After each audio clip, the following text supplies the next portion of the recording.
Today we continue our season previews today with the Minnesota Wild, a team who is... really, in honesty, I don't know. I don't know. Minnesota is kind of one of those teams where I'm like, are they there or are they not there? Are they there or are they not there? Do they have the right acquisitions or do they not? It's honestly just a confusing thing of Minnesota. So today we're going to preview the Minnesota Wild's 2021 season and what can happen from my perspective. First off, if you are new to the channel, hey, welcome. I'm glad you're here. And also, if you haven't already, please go subscribe to the channel and use Christian below. It means a heck of a lot to me. Really trying to get off on these subscribers here. Really trying to gain a lot more. We're almost 75, 85 subscribers away from 700, which is unreal. We've hit 600 almost 4 days ago, a week ago. So like it's been an insane week, and we've gained a lot of subscribers since that point. And maybe someday I can get to 1K, try and make money off of this. And one subscriber could really help me out with that as well. And also, if you haven't already, please go check out the links in the description below, which includes my Twitter, my Instagram, my Discord, and my TikTok, which would mean a heck of a lot to me. If you could go follow some of those, or maybe even all those social medias there. And yeah, anyways, let's get into what happened last season for the Minnesota Wild. And let's just say it wasn't that bad, in all honesty. So last season, the Minnesota Wild played 69 games in a shortened season, had 35 wins, 27 losses, and 7 overtimes. They were 21st in the NHL. 21? But yeah, this team, with that's not horrible. That's kind of a mediocre record, in all honesty. They wouldn't have made the playoffs because they were last in their division for quite a bit. And as I was saying, that Central Division is pretty competitive. I think they were second to last. Yeah, they were definitely second to last because Chicago was 23rd. And yeah, that proves that Central Division was pretty competitive because Chicago was 23rd and they were last in their division. And Chicago made the playoffs. So that was an unbelievable thing to see there. And yeah, but they lost to Vancouver in 4 games. They won the first game and then they just got thrown out of the water in every single other game. They won 3-0 in game 1, I'm pretty sure. Maybe game 2. I'm not exactly sure what game it was. But they got blown out of the water every other game besides that. And then they lost like 15 seconds into overtime in Game 4, which just basically said, yeah, no, you're not making the playoffs this season. Well, technically they were. It's really competitive thing when you decide stuff like that. But yeah, in all honesty, it really wasn't that bad of a season, but it could have been better. But it doesn't help that their key departures list is big. It is very big. Devon Dubnyk was the main one to leave in a trade with the San Jose Sharks. Dubnyk, not that good in Minnesota. I don't think he'll do much better in San Jose. Eric Stahl, you lost him in the Ryan Johansson trade. Not Ryan Johansson. Marcus Johansson with the Buffalo Sabres. That's a big center there that you lost. Luke Coonan, who I think is probably the biggest one out of all these. Luke Coonan, a pretty solid forward. He does have diabetes, but I think he will do pretty well in Nashville. It just stinks that he left Minnesota. Mikko Koivu now, very big veteran for the Minnesota Wild. He was their captain for so long, and it's really going to be unfortunate to see him not be on the team anymore. As well as Ryan Donato, who played somewhat of a minor role back in the Charlie Coyle trade, so I knew he was eventually going to go at some point. He went to San Jose, but I think that was a good acquisition for San Jose as well. And they also lost Alex Galchenyuk. So Galchenyuk didn't play well in Minnesota either. He's been on a lot of teams. He's been on Montreal. He's been on Arizona. He's been on Pittsburgh. He's been on Minnesota. And now he's on Ottawa. So, this guy's been bouncing around the league a lot. And Galchenyuk, not really that best of a player. So I'm not surprised he didn't stick in Minnesota for very long. But I think this team has lost a lot of assets. And with those huge contracts still in play with Zach Parise and Ryan Suter, they are expiring soon. They only have like 2 or 3 more years left. But, yeah, really in all honesty, it's not really that best of a move for them right now. Now, their key arrivals aren't really that bad in all honesty when you look at them. They got Cam Talbot as probably, really in all honesty, probably going to be maybe their backup goaltender. Well, no, probably their starting goaltender now since Alex Staylock's out with an injury. I probably should include that with the key departures. Marcus Johansson, who they got from Eric Stahl, really not going to play that huge of a role. Probably a depth player in all honesty. But he may play like first-line center. It's the center core for Minnesota is so tough. Nick Bonino as well, pretty good acquirement from Nashville. Nick Bajustad from Pittsburgh, I'm pretty sure. And they also got, well, they already have him, but he's coming to the team this season. Kirill Kaprizov, who is a very huge goal scorer in the KHL right now. He's going to really put up the goals for Minnesota. And, a team that really needs a lot of goal scoring is going to get that in Kirill Kaprizov. And there's really not that many other guys who really puts up the huge goal scoring. There really are other guys that were actually there who put up the good goal scoring left. So the thing was with the Minnesota Wild, they look deep on some aspects, but they're not deep on other aspects. That's the tough thing with this team. I see, they're left with their wing core is great. Their defense is not that bad. Their goaltending is actually pretty good. If Staylock came back, their goaltending is actually pretty good. But their center core, it leaves some stuff to be desired. So, this team just looks like they may need a few more retools before they're a contending team once again.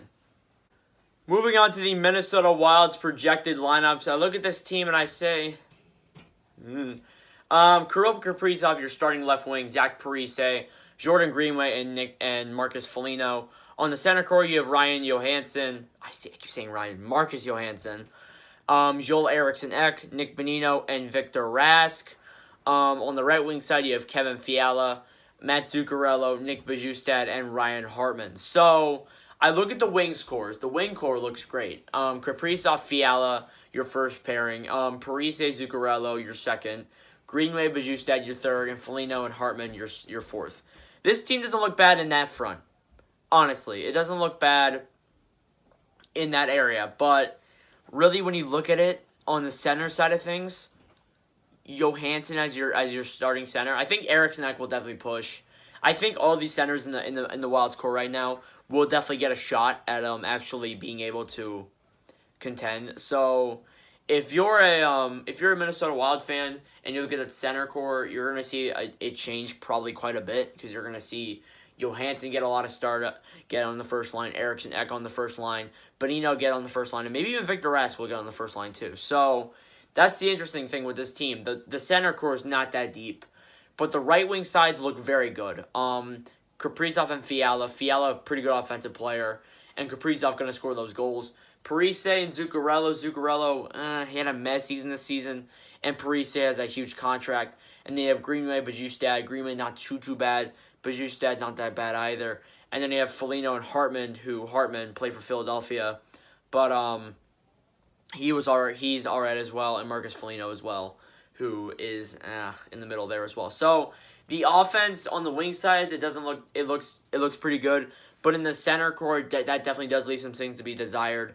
There is going to be definitely some changes the Wild are going to have to make in the coming years if they want to solidify that center. Now on to the defensive side of things, you have Suter and Dumba as your first pairing, Brodin and Spurgeon as your second, and then Susie and Hunt as your third pairing. So Suter, Brodin, and Susie, Dumba, Spurgeon, and Hunt. First off, Matt Dumba. There's been so many trade rumors regarding him. Does he get traded? I don't know. If he gets taken by Seattle, I don't know, because Dumba may or may not move. Flag is no move clause, so I'm not exactly sure on that front either. Suter, that huge contract, he's not too bad. Jonas Brodin and Jared Spurgeon. Spurgeon, not pretty underrated in all honesty. Brodin played pretty well last season. I mean, I think he will get a shot at that first pairing. And then Susie and Hunt. Susie not that horrible defender, and Hunt pretty good as well. So the defense doesn't look too bad, but they may need to make some changes. I mean, Dumba looks pretty good. Spurgeon, Dumba, if he doesn't get traded, then yeah, this defense does look pretty good. But it just honestly just leaves some stuff to be desired. I'm not necessarily a Minnesota Wild fan myself, but I'm not too sure if that defensive side of things is really gonna cut it next season. I mean, I don't know. A Minnesota Wild fan could probably tell me something else, but you know what I mean. So this defense looks interesting. I'm interested to see what changes they're gonna make to it. It's gonna be fun to watch. And finally, now you have the goaltending. So Alex Staylock here, I have in red. You're not gonna see it, but you know what I mean. So Alex Staylock, so Staylock is injured. He's injured out indefinitely with an upper body injury. I'm not exactly sure when he will come back. We don't really have an update on that either. So it's really a complicated thing with that. And then you have Cam Talbot as your second goaltender, who will probably move up to that starting role. but he may become backup if Coonan does well. Because so Coonan and I have their projected backup, and then I have Andrew Hammond, the Hamburglar, as their third goaltender or fourth goaltender whenever the heck Alex Staylock comes back in. So it's interesting to see with Andrew Hammond too. So there you go. You see that, and Staylock out there that hurts them significantly because Staylock played pretty well for the Minnesota Wild last season, so that's gonna hurt. Cam Talbot, not really in his prime, but I think he still will not do too horrible in Minnesota. And then Kaapo Kähkönen as well, who I think will definitely get a shot. I have a lot of faith in Kähkönen. I love his name too. And then Andrew Hammond, who I'm sure will get a few games in there. He's probably going to be a part of that taxi squad in the AHL as well. So I look at the goaltending. It doesn't look it looks pretty good. Staylock in there, it would be better. The defense is all right. I mean, there is some stuff they could do to rebuild that. And the offense on the wing scores looks great. The center core is just really the only thing I have concern about that offense. Apart from everything else I just said, team looks pretty good. So now finally we have the playoff prediction. Do I think the Minnesota Wild will make the 2021 Stanley Cup playoffs? The answer is I don't know. I honestly don't know. The thing is with that division is that I have it profiled as Tampa's going to make the playoffs. It's a definite. Carolina's going to make it. Dallas is going to make it. I have Columbus, but I have Nashville, Minnesota, and even Florida pushing for that spot. So the thing is with that, it's really complicated there. It's really just a battle, in all honesty. So I said this for a lot of teams, but if the Minnesota Wild can get a good start to their next season, I think they will definitely make it, or they can actually make a shot at making it. They just got to get far ahead teams like Florida and Nashville, because those are the other two teams that I could see pushing for it, and they got to get past either Columbus or Dallas. So, it's really an interesting thing when it comes to this team, but I think if Kaprizov can score the goals, Talbot can hold up the goaltending end, and the defense can play well as well, I think this team looks pretty good. So let me know your thoughts, comments below. Thank you all for watching. If you enjoyed, please go make sure to hit that subscribe button.